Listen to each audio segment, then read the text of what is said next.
Imagine quelqu'un assis bien à l'aise en face de toi qui te lance. Allez, je te condense 1000 ans d'histoire pendant que tu attends ton repas livré.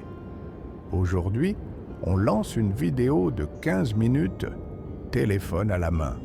On met sur pause pour répondre à des messages. On s'énerve si le Wi-Fi rame 3 secondes.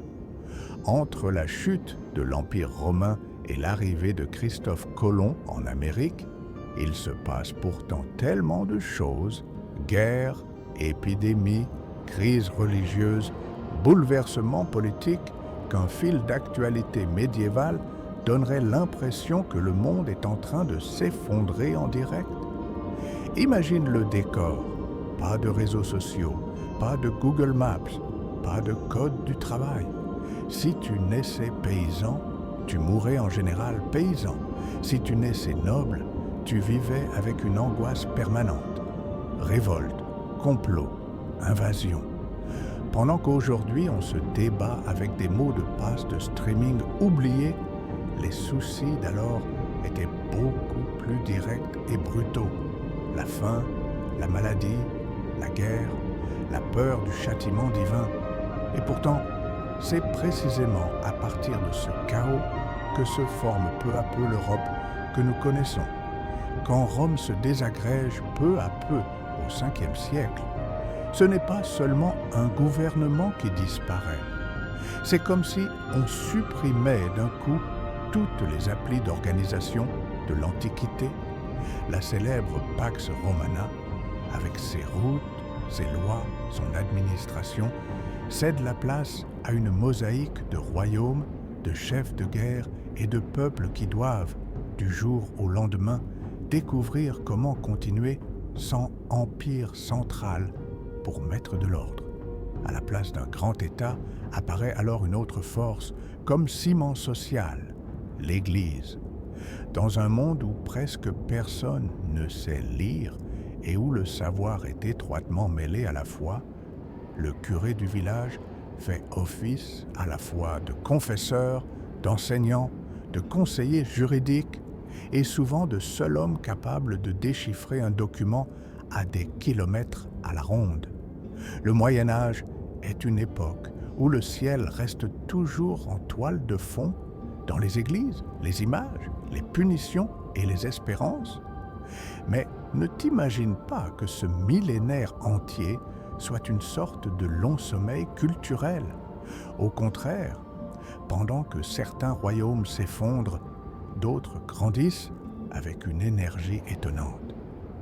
Parmi les peuples barbares qui s'installent sur les ruines de l'ancien territoire romain, les Francs finissent par s'imposer sous un roi nommé Clovis, qui se fait baptiser et obtient ainsi le soutien direct de l'Église. Chaque fois que tu entends aujourd'hui « France », dis-toi que les premières graines ont été semées à ce moment-là. Plus à l'est, un empereur nommé Justinien essaie de relancer le rêve romain dans une nouvelle version et réalise quelque chose qui marque encore notre présent. Il fait rassembler, organiser et publier un vaste corpus de lois, une compilation juridique célèbre qui influencera des siècles plus tard le droit civil de nombreux pays.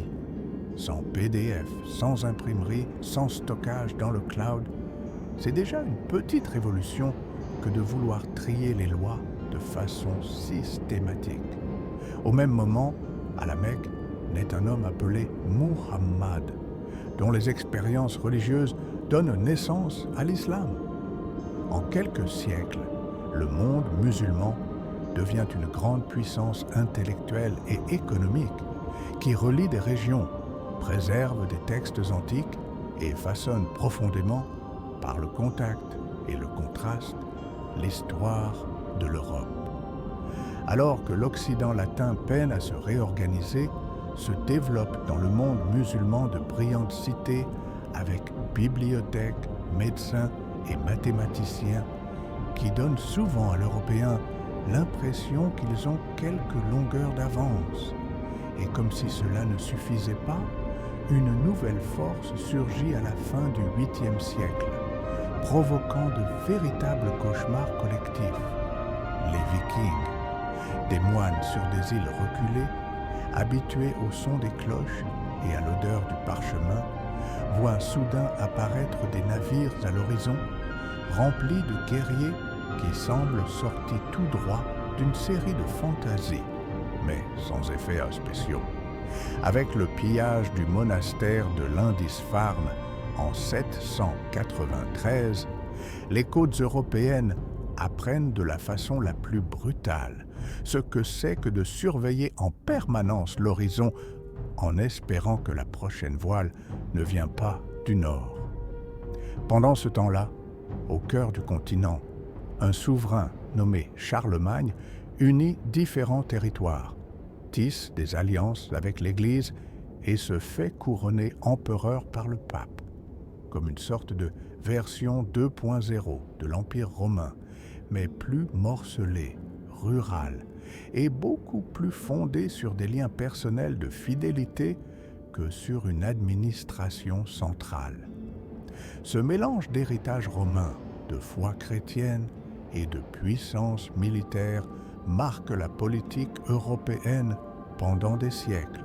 Si on pouvait faire défiler ces siècles, comme on fait défiler un fil d'actualité sur son téléphone, on verrait passer des croisades au nom de Dieu, des Templiers accumulant richesse et influence, des universités naissant dans des villes comme Bologne, des empires comme celui des Mongols s'étendant sur des espaces immenses et des tragédies d'une ampleur inimaginable, comme la peste noire, qui emporte en peu de temps des dizaines de millions de vies.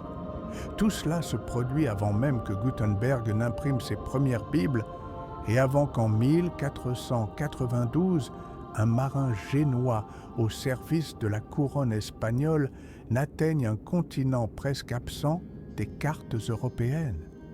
C'est une quantité énorme d'événements que nous rangeons sous l'étiquette Moyen Âge. Pour les gens qui vivaient alors, cette étiquette n'existait pas. Pour eux, c'était simplement notre époque. Tant de rois incertains, de paysans épuisés, de marchands ambitieux, de religieux influents, de soldats effrayés et de voyageurs curieux. Avec le recul de plusieurs siècles, on peut pourtant discerner un fil rouge, de l'effondrement de Rome à la formation des grands royaumes européens, de la foi comme centre absolu aux premières fissures d'un regard critique, du manuscrit unique à la page imprimée, du village fermé aux routes commerciales s'étendant sur les océans.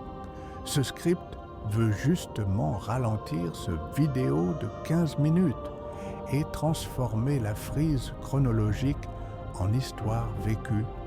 On patauge dans les ruelles boueuses, on entre dans des églises sombres, on aperçoit des champs dévastés par la guerre, mais aussi des salles de scriptoria où des savants copient des manuscrits, des marchés pleins de cris et d'odeurs d'épices, et des ports où des navires apportent des nouvelles de régions lointaines. Avant de nous attaquer aux grandes batailles et aux noms qui tombent dans les contrôles d'histoire, il faut comprendre la scène. Qu'est-ce que cela signifiait, vivre au Moyen Âge? Qu'est-ce qu'un homme ou une femme ordinaire avait dans son assiette? En quoi croyait-il? De quoi avait-il peur? Qu'est-ce qu'il aurait voulu changer s'il en avait eu la possibilité? C'est précisément cette vie intérieure de l'époque que nous allons construire dans le bloc suivant.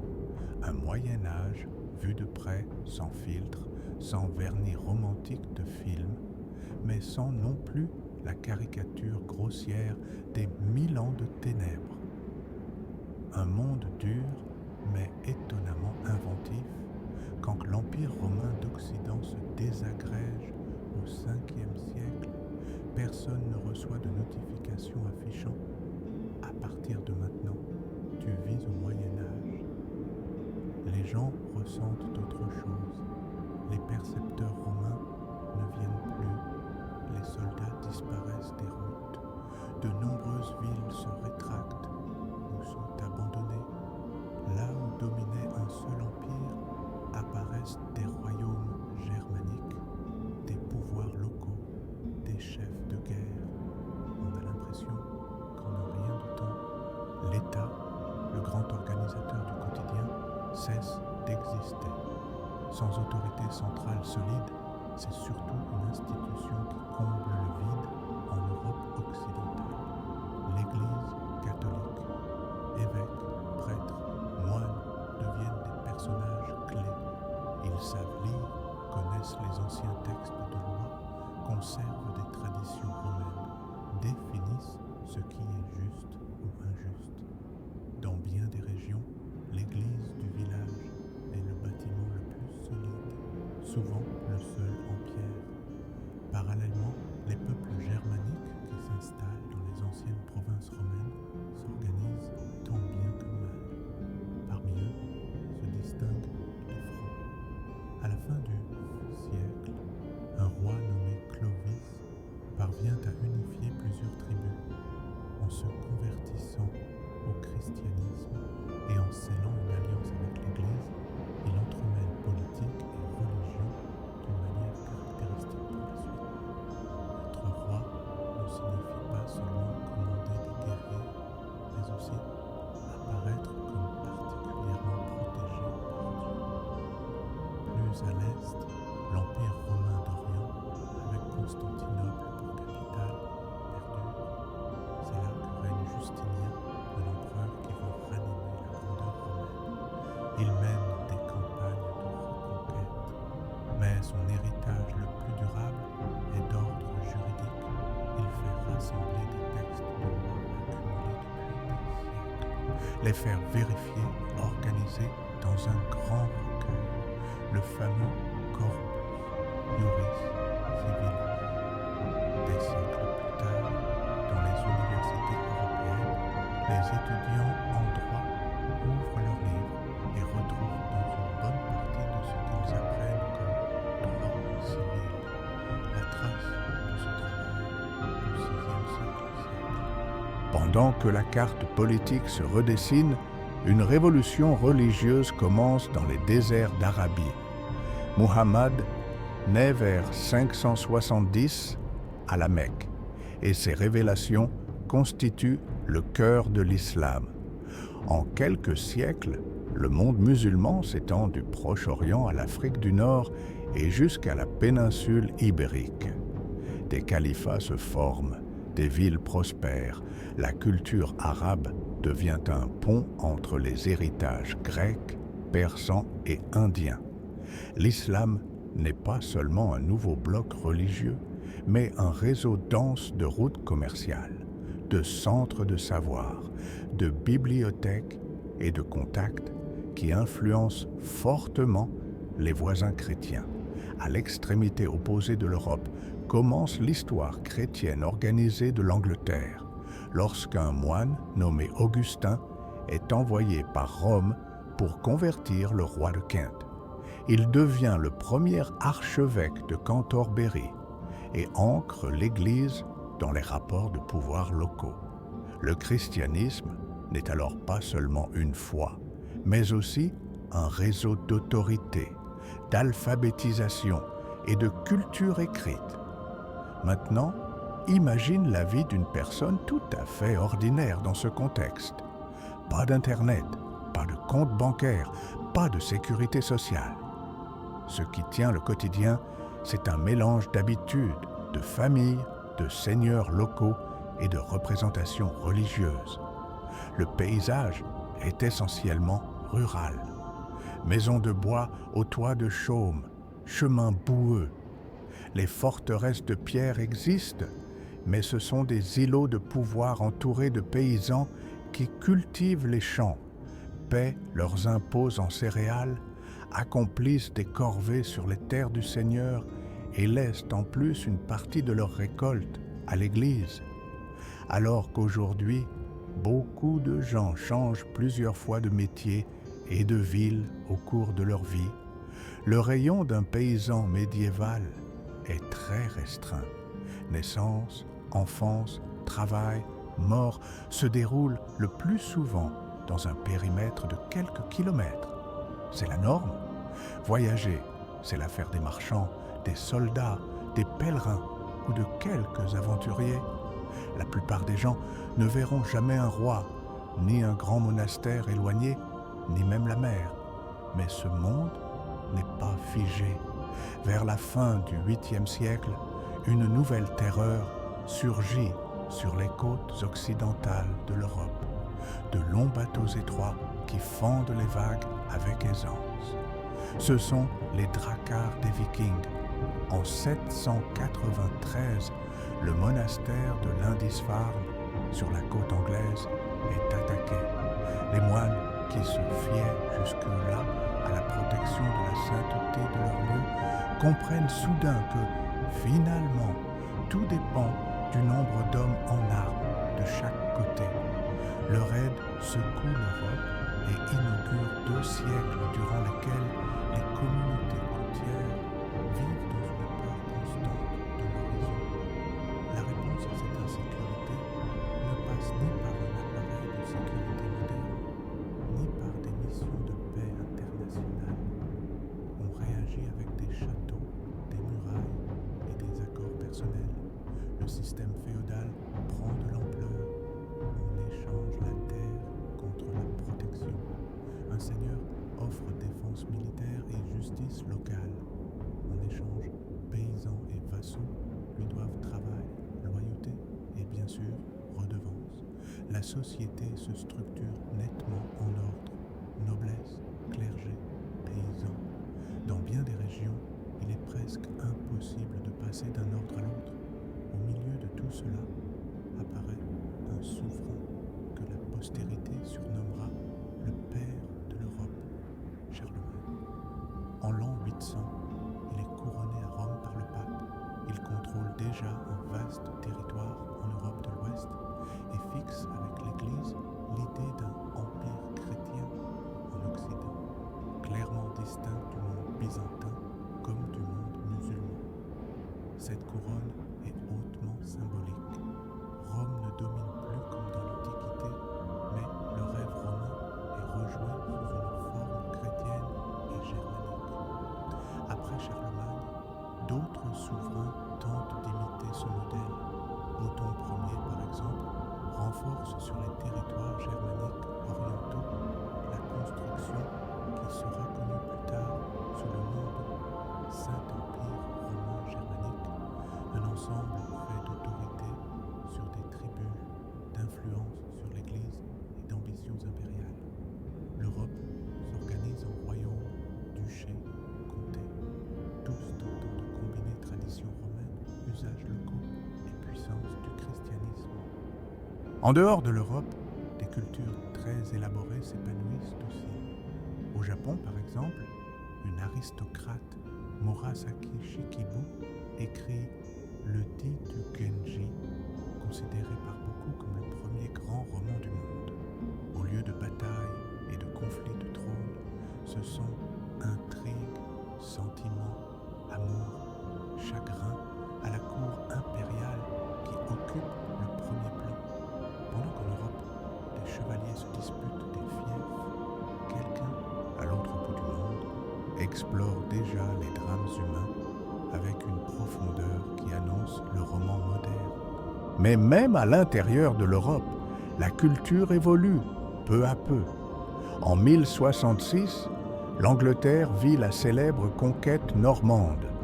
Guillaume, duc de Normandie, envahit l'île, remporte la bataille de Hastings et monte sur le trône anglais. Ce n'est pas qu'un simple changement de souverain. Les terres sont redistribuées, de nouvelles lois introduites, des châteaux construits et surtout, la langue est bousculée. L'anglais mélange maintenant des racines germaniques avec une forte dose de français, de quoi poser la base de la future langue mondiale que l'on connaît. Dans les villes italiennes, quelque chose de particulier germe. À Bologne, au XIe siècle, des étudiants se regroupent pour organiser leurs droits et le déroulement des cours. C'est le noyau de la première université européenne. On y forme des juristes, on mène de grands débats philosophiques, on recrute des maîtres. En 1239, une femme, Bettisida Gazzardini, y enseigne même, avec toutefois la condition curieuse de porter un voile pour ne pas distraire les étudiants. L'université devient un type de lieu inédit, ni château, ni église, ni marché, un espace consacré de façon systématique à l'étude. Ces évolutions intellectuelles vont de pair avec des luttes de pouvoir autour de la foi et de l'autorité. En 1095, le pape Urbain appelle à la reconquête de la Terre Sainte et lance ainsi la première croisade. Des milliers de personnes partent, de chevaliers à simples paysans. Vers l'extérieur, cela se présente comme une mission sacrée. Dans les faits, c'est aussi une occasion politique, économique et personnelle. Certains quittent tout par conviction religieuse, d'autres dans l'espoir d'obtenir des terres, la gloire ou tout simplement de fuir une vie sans perspective. Les croisades laissent derrière elles une trace contradictoire. D'un côté, massacres, pillages, fanatisme religieux, villes détruites et relations empoisonnées entre chrétiens et musulmans. De l'autre, des contacts plus intenses avec l'Orient. Épices, étoffes raffinées, nouvelles marchandises, nouvelles idées. Des villes comme Venise ou Gênes prospèrent en profitant des routes commerciales entre Méditerranée et monde musulman. Pour beaucoup d'Européens, le poivre cesse d'être une histoire de marin pour devenir un vrai condiment, certes coûteux. Au milieu des armées de chevaliers marqués de croix, une nouvelle puissance bien plus lointaine se fait sentir, les Mongols. Sous Temujin, que nous connaissons sous le nom de Genghis Khan, ils bâtissent en Asie un empire gigantesque, avec des troupes d'une mobilité incroyable, des arcs composites puissants et une discipline militaire qui terrorise leurs voisins. Pour les chroniqueurs européens du XIIIe siècle, les Tatars semblent incarner la fin du monde. Ils racontent des villes rasées, des populations anéanties, une panique qui se diffuse en même temps que les rumeurs. Mais comme souvent, cet empire a deux faces. D'un côté, effroi et destruction.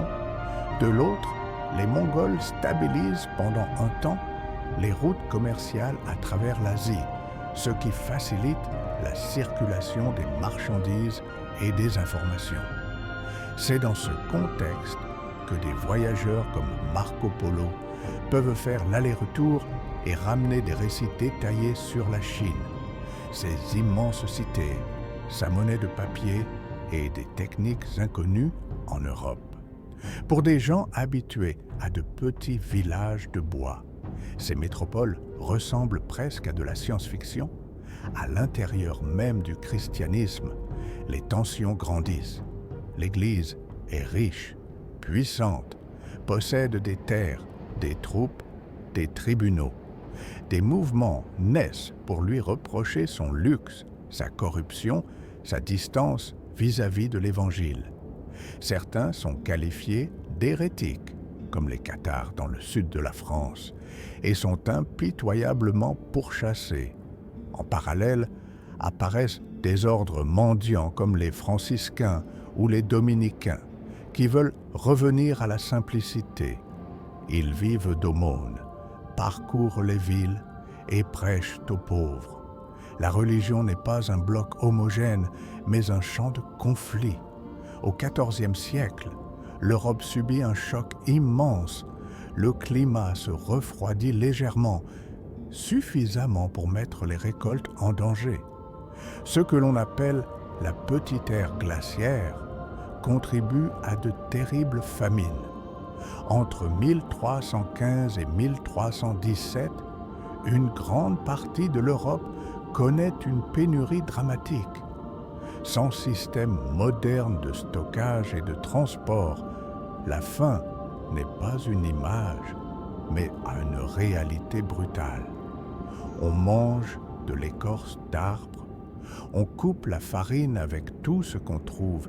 Des enfants sont enterrés avant leurs parents. Et quand on croit que la situation ne peut pas empirer, elle devient encore plus sombre. Au milieu du XIVe siècle, les navires de Méditerranée ne transportent pas seulement des marchandises, mais aussi des puces qui véhiculent, via les rats, une bactérie. La peste noire éclate. En quelques années, un tiers à la moitié de la population européenne disparaît. Les villes se taisent, les champs restent en friche, des maisons restent vides. C'est comme si, dans la moitié des foyers, la lumière s'éteignait d'un coup. Sans connaissance en microbiologie, les gens cherchent d'autres explications. Pour beaucoup, la peste est un châtiment divin. D'autres pensent à des puits empoisonnés, à la sorcellerie, à des complots obscurs. Les communautés juives, déjà marginalisées, sont accusées et persécutées. L'une des nombreuses vagues de violence antisémite de l'histoire européenne.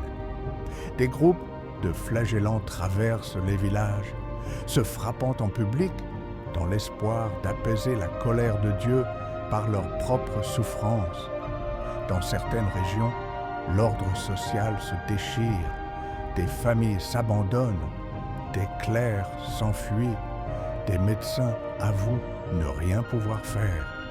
Mais même cette épidémie laisse des traces invisibles. À cause des morts en masse, la main-d'œuvre manque. Dans certaines zones, les paysans gagnent en pouvoir de négociation. Ils exigent de meilleures conditions, des salaires, moins d'obligations.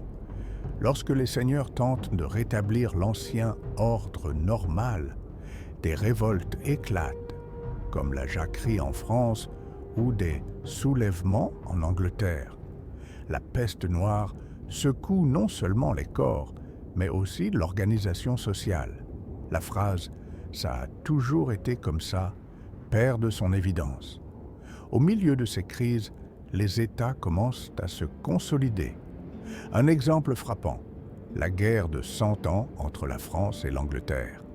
Ce n'est pas une guerre continue, mais une succession de conflits, de trêves et de reprises des combats sur plus d'un siècle. Officiellement, il s'agit de revendications dynastiques sur le trône de France. En arrière-plan se jouent surtout des enjeux de terre, d'impôts, de prestige. Des batailles, comme Crécy, Poitiers, puis Azincourt, montrent une chose. Des chevaliers lourdement cuirassés peuvent être vaincus par des archers et de nouvelles tactiques. Le mythe du chevalier invincible vacille. C'est au cœur de cette guerre qu'apparaît l'une des figures les plus célèbres du Moyen-Âge, Jeanne d'Arc. Une jeune paysanne sans formation militaire affirme entendre des voix qui lui ordonnent de soutenir le dauphin français. Dans une société profondément religieuse, ces expériences sont interprétées comme des signes venus du ciel. Jeanne parvient à convaincre des chefs, elle mène des troupes, participe à la levée du siège d'Orléans et devient un symbole de résistance. Pour les uns, elle est un miracle. Pour d'autres, folle. Pour les Anglais, une ennemie dangereuse. Capturée, elle est jugée pour hérésie et sorcellerie, puis brûlée vive. Des siècles plus tard, la même Église la canonise. L'institution qui l'avait condamnée la propose en modèle, une de ces ironies typiquement médiévales. Pendant que, dans les campagnes, les champs brûlent et que les armées franchissent les frontières, les villes imposent leur propre rythme. À Florence, Sienne, Venise ou Bruges, les marchands s'enrichissent grâce au commerce du drap. Aux banques, et à la navigation. Les artistes reçoivent des commandes pour des portraits, des fresques, des sculptures qui deviennent peu à peu plus réalistes. Le monde reste profondément chrétien, mais l'intérêt pour le corps humain, pour les détails de la figure et pour une architecture inspirée de l'Antiquité s'accroît.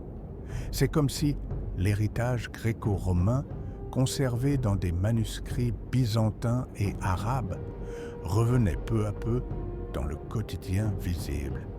S'ajoute à cela une crise profonde au sein de l'Église.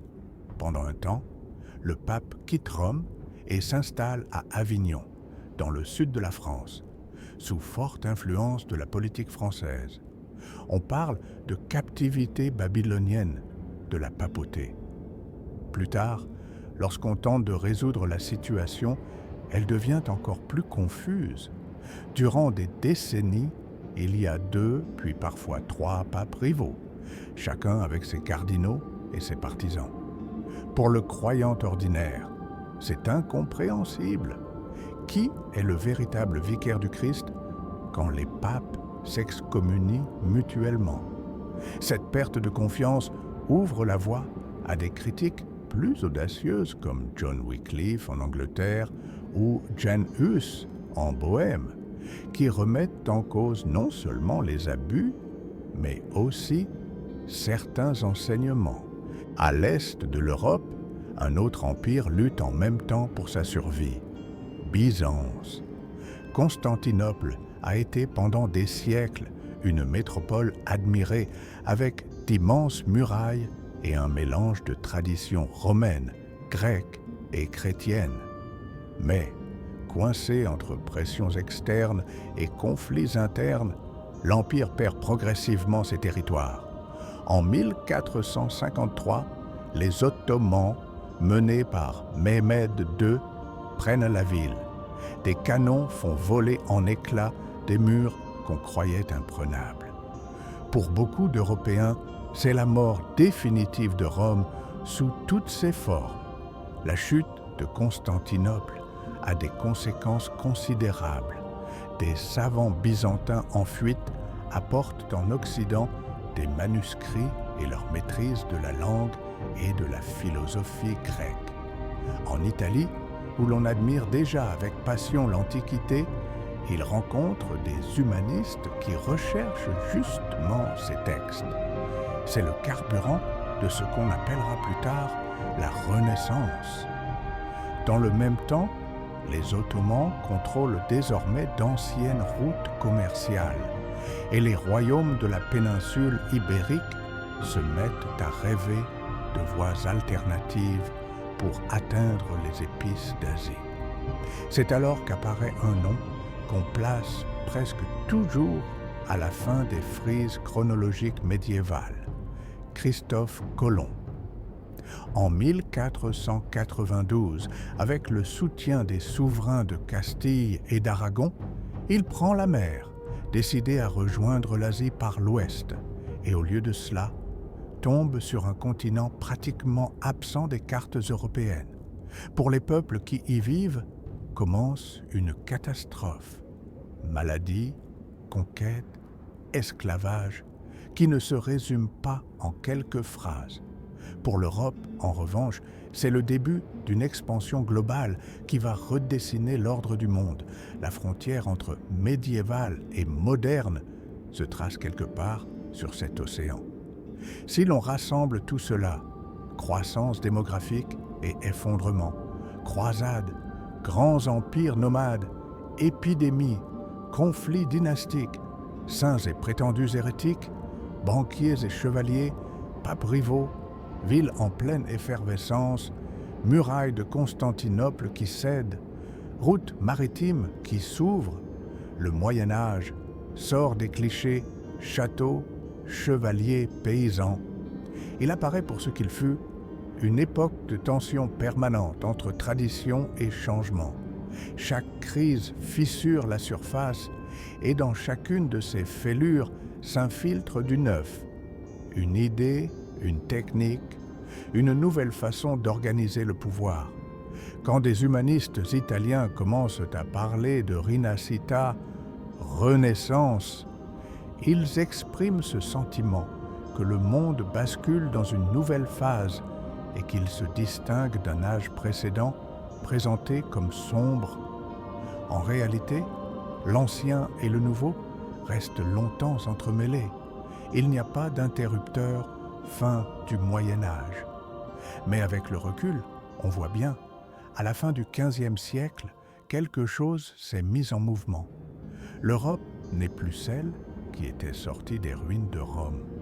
Dans le bloc suivant, nous prendrons ce millénaire, des ruines impériales jusqu'à la Caravelle sur l'Atlantique, pour nous demander qu'est-ce qui en subsiste dans notre quotidien. Quels héritages médiévaux portons-nous encore au XXIe siècle, malgré la 5G, le streaming et l'intelligence artificielle? Et, question moins confortable, à quel moment le Moyen-Âge nous semble moins lointain qu'on ne voudrait l'admettre?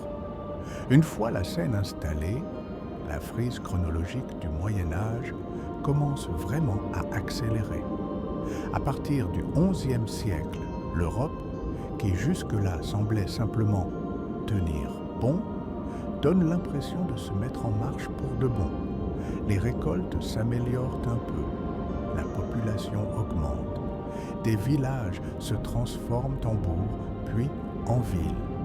Le marché n'est plus seulement l'endroit où tu achètes un morceau de fromage avant de rentrer chez toi. Il devient un événement international avec des marchands italiens, flamands, espagnols qui se disputent la place et les prix. Une sorte de centre commercial médiéval, mais avec de la boue, des animaux et zéro climatisation. Dans ces villes en pleine croissance, des corporations se mettent en place. Si tu es forgeron, charpentier ou tisserand, tu ne travailles pas en solo. Tu fais partie d'un groupe qui contrôle la qualité, les tarifs et l'accès au métier. Protection, certes, mais aussi petit cartel. Tu veux apprendre un artisanat? Tu deviens apprenti. Tu vis chez le maître. Tu travailles pendant des années pour presque rien, en espérant devenir toi-même maître un jour. LinkedIn n'existe pas, mais une bonne réputation vaut de l'or. Les villes acquièrent une nouvelle forme de pouvoir, l'argent. À la campagne, tout tourne encore autour de la terre. En ville, ce sont les pièces, les dettes, les lettres de change qui comptent. Des banquiers italiens financent des rois, réclament des intérêts, tiennent des livres de comptes qui, pour beaucoup de leurs contemporains, ressemblent plus à de la magie qu'à des mathématiques. Et si ton débiteur fait défaut, il n'y a ni assurance dépôt, ni tribunal bancaire spécialisé. Celui qui a prêté n'a plus qu'à s'en prendre à lui-même. En parallèle, quelque chose change en profondeur la relation de l'Europe avec le reste du monde, les croisades. À partir de la fin du XIe siècle, des papes appellent chevaliers, seigneurs et même paysans à partir libérer la terre sainte de la domination musulmane. Des foules entières se mettent en route. Officiellement, c'est une mission sacrée. Dans la pratique, c'est aussi une opportunité politique, économique et personnelle. Certains y vont parfois, d'autres pour l'espoir de terre, de prestige ou simplement pour fuir une vie sans horizon. Les croisades laissent une trace profondément ambivalente. D'un côté, massacres, pillages, fanatisme, villes ravagées, relations empoisonnées entre chrétiens et musulmans. De l'autre, un contact beaucoup plus intense avec l'Orient, épices, tissus raffinés, nouveaux produits, nouvelles idées. Des villes comme Venise et Gênes s'enrichissent en exploitant des routes commerciales entre Méditerranée et monde musulman.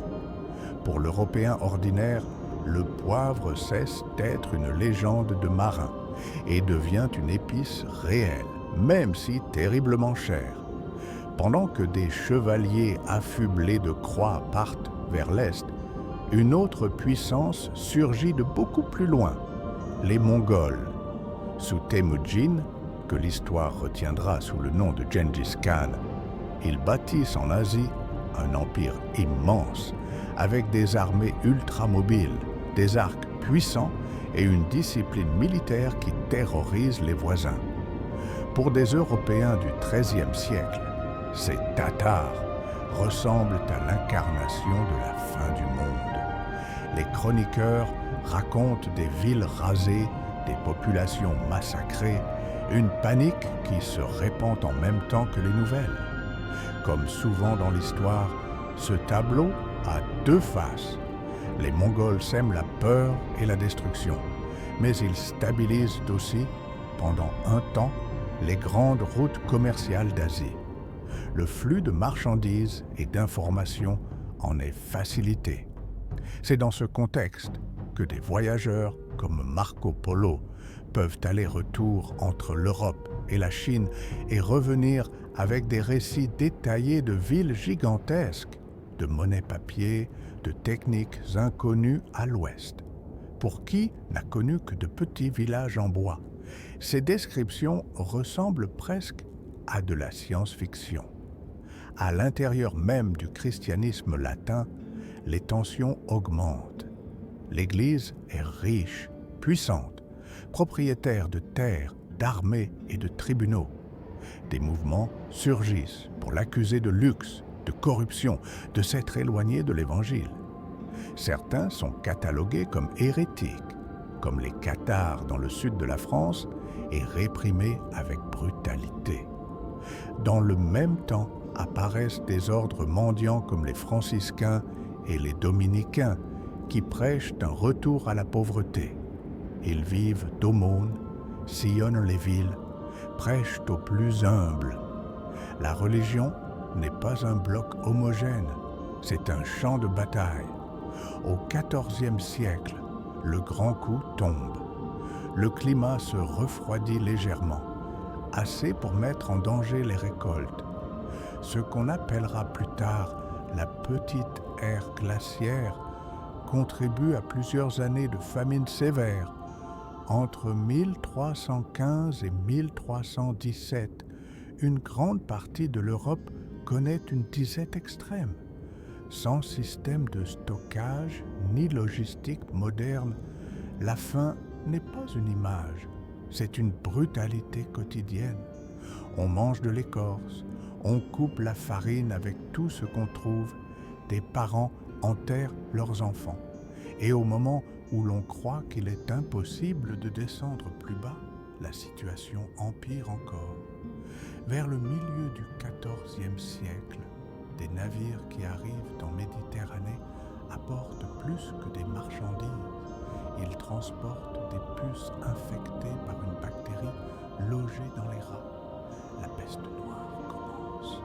En quelques années, un tiers à la moitié de la population européenne meurt. Les villes se taisent, des champs restent en friche, des maisons se vident. C'est comme si la lumière s'éteignait d'un coup dans la moitié des foyers. Sans microbiologie pour expliquer quoi que ce soit, les interprétations sont ailleurs. Pour beaucoup, c'est un châtiment divin. D'autres parlent de puits empoisonnés, de sorcellerie, de complot. Les communautés juives, déjà marginalisées, sont accusées et persécutées. Une des nombreuses vagues de violence antisémite de l'histoire européenne. Des groupes de flagellants traversent les villes en se fouettant en public, espérant apaiser la colère de Dieu par leur propre souffrance. Dans certaines régions, l'ordre social se fissure, des gens abandonnent leur famille, des prêtres fuient, des médecins avouent qu'ils n'ont aucune solution. Cette pandémie laisse aussi des traces moins visibles. Comme tant de personnes sont mortes, la main-d'œuvre vient à manquer. Dans plusieurs zones, les paysans gagnent en pouvoir de négociation. Ils exigent de meilleurs salaires, moins de corvées. Quand les seigneurs tentent de revenir au « comme avant », des révoltes éclatent, comme la jacquerie en France ou les soulèvements en Angleterre. La peste noire ne frappe pas seulement les corps, elle fait trembler les structures sociales. La phrase « ça a toujours été comme ça » perd une bonne partie de sa force. Au milieu de ces crises, certains États se renforcent. Un bon exemple est la guerre de 100 ans entre la France et l'Angleterre. Ce n'est pas une guerre continue, mais une suite de campagnes, de trêves et de reprises sur plus d'un siècle. Officiellement, il s'agit de revendications dynastiques sur le trône de France. Derrière, il est aussi question de terre, d'impôts et de prestige. Des batailles comme Crécy, Poitiers, puis Azincourt révèlent quelque chose de nouveau. Des chevaliers lourdement armés peuvent être écrasés par des archers et par une tactique mieux adaptée. Le mythe du chevalier invincible commence à se fissurer. En plein cœur de ce conflit apparaît l'une des figures les plus célèbres du Moyen-Âge, Jeanne d'Arc. Une jeune paysanne sans formation militaire affirme entendre des voix qui lui ordonnent de soutenir le dauphin. Dans une société profondément religieuse, ce genre d'expérience est pris au sérieux comme un signe venu du ciel. Jeanne parvient à convaincre des chefs, mène des troupes, aide à lever le siège d'Orléans et devient un symbole de résistance. Pour certains, c'est un miracle. Pour d'autres, de la folie. Pour les Anglais, une menace. Capturée, elle est jugée pour hérésie et sorcellerie, puis brûlée vive. Des siècles plus tard, la même Église qui l'avait condamnée la canonise. L'histoire médiévale aime ce type d'ironie. Pendant que les campagnes brûlent et que les armées traversent les frontières, les villes suivent leur propre rythme. À Florence, Sienne, Venise, Bruges, des marchands s'enrichissent grâce au commerce du drap, aux banques, aux routes maritimes. Des artistes reçoivent des commandes de portraits, de fresques, de sculptures qui deviennent peu à peu plus réalistes. Le monde reste profondément chrétien, mais l'intérêt pour la figure humaine, pour le corps, pour une architecture inspirée de l'Antiquité, grandit.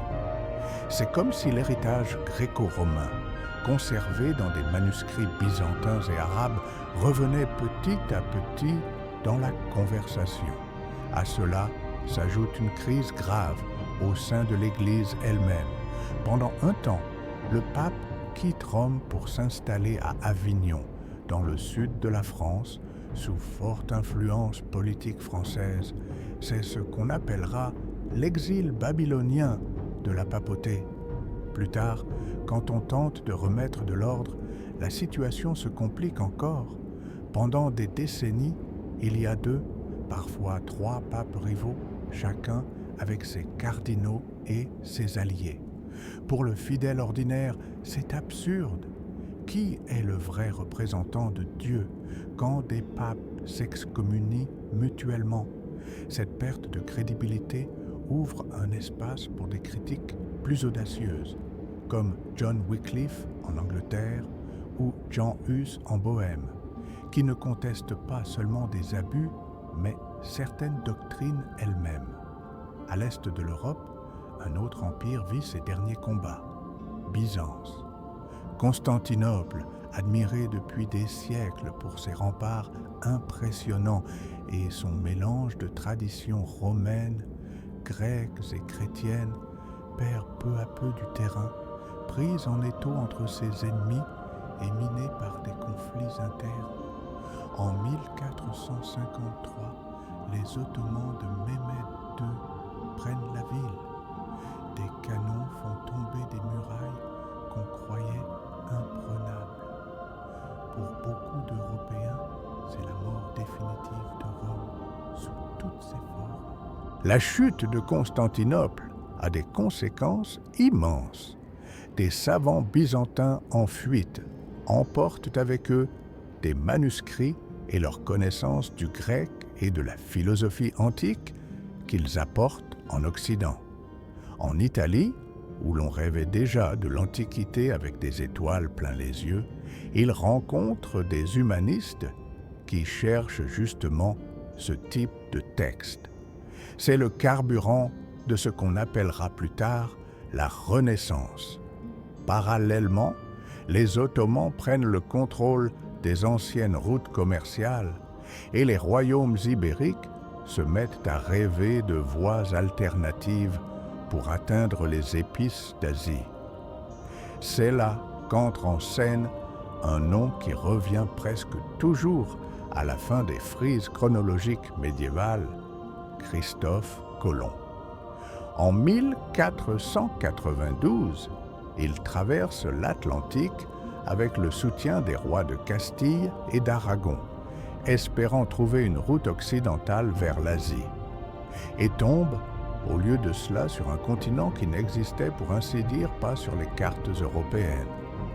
Pour les peuples qui y vivaient, c'est le début d'une catastrophe.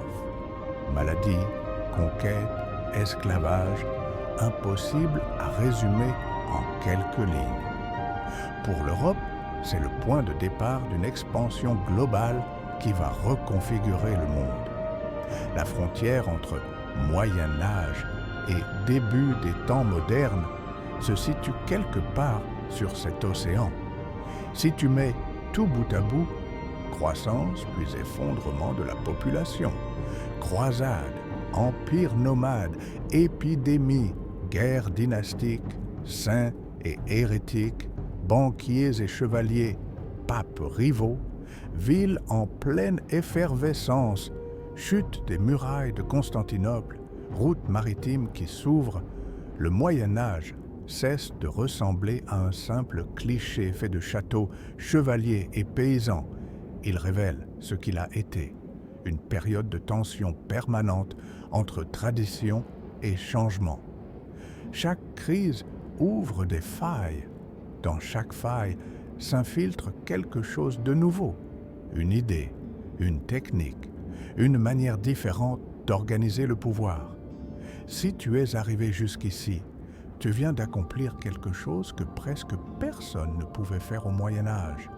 Suivre 1000 ans d'histoire d'un seul tenant, assis en sécurité, très probablement devant un écran lumineux, avec peut-être un snack à portée de main. Rien que cela différencie déjà fortement notre monde de celui d'alors. Mais sur bien des points, nous sommes plus proches de cette époque que nous aimons le croire. Car, au fond, ce que nous appelons Moyen Âge n'est pas tant un univers étranger et disparu qu'un immense laboratoire où l'on a expérimenté des choses que nous utilisons encore. Cela ne se voit pas toujours, mais beaucoup de ce que nous tenons pour acquis a été, à ce moment-là, façonné, affiné ou au moins testé dans le long intervalle entre les ruines de Rome et les traversées de l'Atlantique. Pense aux universités. Aujourd'hui, tu associes la fac à des examens, des mémoires, des profs avec des diapos, des étudiants qui jettent des coups d'œil à leur téléphone en douce. À l'origine, les universités sont des associations d'enseignants et d'étudiants qui cherchent à organiser l'enseignement du droit, de la théologie, de la médecine et de la philosophie. Le vocabulaire lui-même est encore médiéval. Faculté, chaire, recteur, docteur.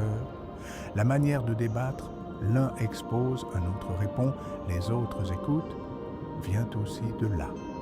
L'idée que le savoir est quelque chose qu'on discute ensemble dans une institution dédiée plutôt qu'un secret jalousement gardé par quelques privilégiés prend une forme durable à cette époque. Regarde aussi l'État. On se plaint des impôts, des démarches administratives, des portails en ligne. Mais c'est précisément dans les royaumes médiévaux que se développe l'idée d'un pouvoir central qui prélève des taxes, entretient une armée, édicte des lois, envoie des ambassadeurs, réalise des recensements et rend la justice.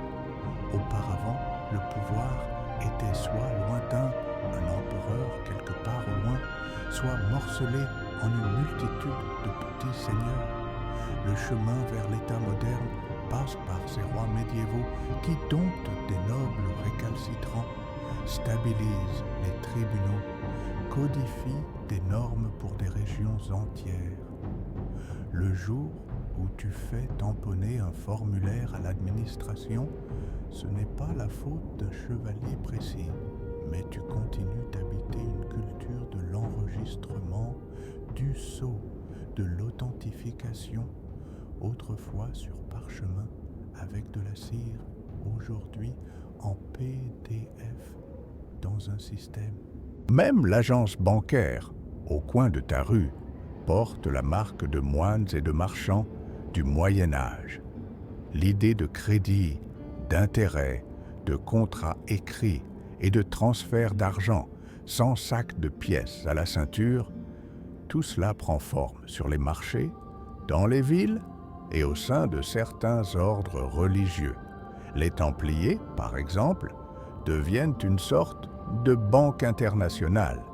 Aujourd'hui, tu tapes quelques données dans une appli. À l'époque, quelqu'un chevauchait des semaines durant avec une lettre garantissant en substance « Tu peux payer, nous couvrons ». Mais ce ne sont pas seulement les structures qui survivent. Certaines peurs nous sont étrangement familières. Quand tu vois des théories du complot circuler en ligne, des gens cherchant des boucs émissaires simples pour des crises complexes, cela rappelle fortement des mécanismes qui ont conduit, à l'époque de la peste noire, à des persécutions de minorités. Le schéma est le même. Il arrive quelque chose d'effrayant. Presque personne ne le comprend. L'explication scientifique est inexistante, faible ou trop nouvelle. Alors, on désigne un ennemi tangible. Au XIVe siècle, c'était des Juifs, des prétendues sorcières, des étrangers. Aujourd'hui, ce sont d'autres groupes, mais l'impulsion est identique. Transformer la peur en accusation rapide. Les crises sanitaires nous relient aussi à ce passé. Durant la récente pandémie, on a vu des hôpitaux débordés, des rumeurs, de soi-disant remèdes miracles, de la méfiance envers les autorités et en même temps des soignants épuisés. Imagine tout cela sans microscope, sans antibiotiques, sans laboratoire, dans un monde où la frontière entre maladie et punition divine est floue. Le Moyen Âge montre à quel point une épidémie met une société à l'épreuve. Hier, comme aujourd'hui, il y a aussi la question du croire et du douter. Le monde médiéval place la religion au centre. Calendrier, fêtes, serments, couronnement, guerre, mariage, tout passe par l'Église, mais même là, au cœur de ce système, on trouve des voix critiques qui demandent des réformes, relisent les textes, dénoncent des abus. Wycliffe, Hus, des mouvements populaires, de nouveaux ordres. Tout cela rappelle que, même dans cette institution toute puissante, il n'y avait pas d'unanimité. La tension entre tradition et contestation, nous la retrouvons aujourd'hui dans les débats sur la religion, la science, la politique ou la morale. Puis, il y a le niveau très concret. Les villes où les gens vivent, travaillent, circulent. Beaucoup de centres historiques en Europe suivent encore des plans mis en place au Moyen Âge. Ruelles étroites, grande église centrale, place du marché, ancienne muraille, devenue boulevard. Quand tu prends des photos dans la vieille ville, tu marches au-dessus de couches de décisions médiévales. Des commerces modernes occupent des maisons qui furent jadis ateliers, entrepôts, ou demeures de marchands. Du Wi-Fi dans des murs vieux de plusieurs siècles, c'est une drôle de cohabitation des époques. En même temps, le Moyen Âge nous renvoie un miroir gênant de l'inégalité. Une petite minorité de nobles et de clercs décide presque de tout, tandis que la grande majorité de paysans et d'ouvriers urbains supportent la charge. Aujourd'hui, nous parlons de marché, d'élite, de décideurs. Mais les questions se ressemblent. Qui détient réellement le pouvoir? Qui profite? Qui paie le prix? Les jacqueries, les révoltes urbaines, les pétitions où des sujets se plaignent auprès de leur seigneur, tout cela sonne étonnamment actuel. Des gens en ont assez de soutenir un système qu'on leur présente comme naturel. Autre héritage, la façon dont nous découpons l'histoire. La division classique, Antiquité, Moyen Âge, temps moderne, vient d'intellectuels qui se voyaient eux-mêmes comme renaissants, ceux qui sortaient d'une phase supposément obscure pour entrer dans la lumière. C'est une sorte de marketing historique. Pour valoriser son époque, on noircit la précédente et on la réduit à une période intermédiaire. Aujourd'hui, nous faisons quelque chose de semblable quand nous parlons de ère analogique et d'ère numérique, comme si tout ce qui précédait le smartphone relevait presque de la préhistoire.